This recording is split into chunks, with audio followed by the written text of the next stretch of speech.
أعوذ بالله من الشيطان الرجيم بسم الله الرحمن الرحيم نحمده ونصلي ونسلم على رسول الكريم السلام عليكم ورحمة الله وبركاته. As we all know, we have categorized the last 20 surahs of the Holy Quran in groups of 4. So last class we started with the second group, Zakt, with Surah Zalzala, and today I am going to be giving you the summary of Surah Aadiyat. According to compilation, Surah Aadiyat is Surah number 100, and according to revelation it is Surah number 14.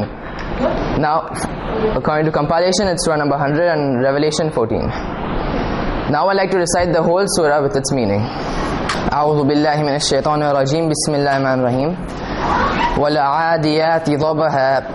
By oath of those that sprint, breathing heavily, the horses used in holy wars. فَالْمُورِيَاتِ قَدْحًا. Striking stones with their hooves, sparking fire. فَالْمُغِيرَاتِ صُبْحًا. And by oath of those who raid at dawn. فَأَثَرْنَ بِهِ نَقْعًا. So thereupon raising dust. فَوَسَطْنَ بِهِ جَمَعًا. Then penetrate to the center of the enemy army. إِنَّ الْإِنسَانَ لِرَبِّهِ لَكَنُودٌ. Indeed, man is very ungrateful towards his Lord. وَإِنَّهُ عَلَى ذَلِكَ لَشَهِيدٌ. And indeed, he himself is a witness to it. وَإِنَّهُ لِحُبِّ الْخَيْرِ لَشَدِيدٌ. And indeed, he loves wealth to the extreme. أَفَلَا يَعْلَمُ إِذَا بُعْثِرَ مَا فِي الْقُبُورِ. So does he not know when those in the graves are raised? وَحُصِّلَ مَا فِي الصُّدُورِ. And all what lies in the breast is opened. إِنَّ رَبَّهُمْ بِهِمْ يَوْمَئِذٍ لَخَبِيرٌ. And on that day their Lord surely knows all about them. Sadaqallahu al-Azim. The word Aadiyat is derived from Adu, which means to run or to exceed.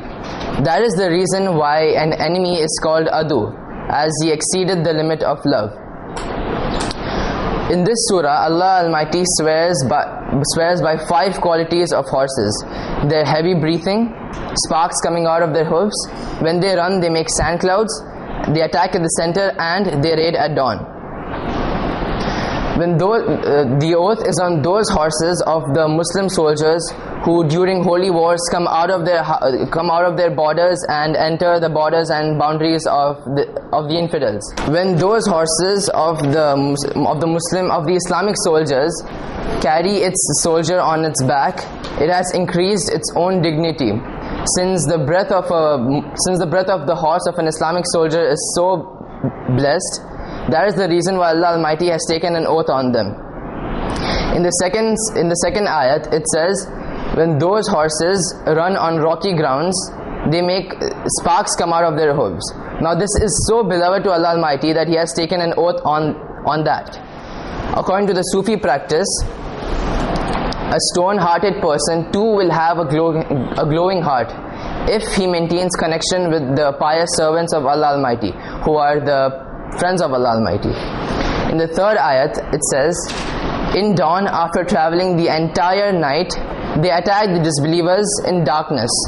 Now this tells us that jihad in the early hours of the morning is full of blessing. Not only that, every deed, whether worldly or religious, committed early in the morning is full of divine grace. In the fourth ayat, it says that even the dust raised from the holy wars that happen, even that dust is also beloved to Allah subhanahu wa ta'ala, because that dust is the dust of the path of Allah subhanahu wa ta'ala. Likewise, the tears shed out of fear of Allah subhanahu wa ta'ala and fighting in His path are an excellent form of extinguishing the fire of hell. In the fifth ayat, it says, those horses while attacking, they rush into the infidel forces without any fear. Now even this penetration of theirs is beloved to Allah Almighty. In the sixth ayat, it says, undoubtedly man is ungrateful to Allah subhanahu wa ta'ala. Now what Allah means, Allah talks about 3 types of people in this ayat. The first type of people are those people who have blessings and ponder over those blessings and are grateful to Allah Almighty for those blessings, even if they are not blessed with a blessing. On the second type of people are those people who are grateful to Allah subhanahu wa ta'ala till they have the blessing. But as soon as the blessing is taken away from them, they turn away from Allah subhanahu wa ta'ala and become ungrateful to Him. The third type of people are those people who have blessings but still complain and are ungrateful to Him. In the 7th ayat, it says, it doesn't matter if a person turns away from Allah subhanahu wa ta'ala or towards Him. Allah subhanahu wa ta'ala is always watching him or her and is a witness over everything. In the 8th ayat, it says, a person becomes hard-hearted due to his love for wealth.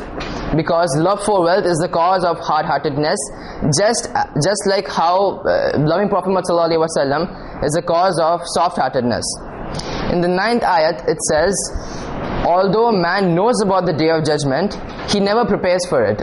A believer is aware of it and he prepares for it, whereas an infidel, he is aware of it but doesn't prepare for it. In the 10th ayat, it says that everything that is in the chests will be brought out. Let it be infidelity, hypocrisy, love, or even enmity for Prophet Muhammad ﷺ. Everything will be shown on their faces on the day of intercession, when they'll be near the Maqam-e-Mahmud. The faces of the believers will be shining, so they can easily be distinguished from the infidels. In the 11th ayat, it says that surely Allah Almighty knows everything from eternity, but its disclosure will only be on the day of judgment, that His servants will be rewarded or punished.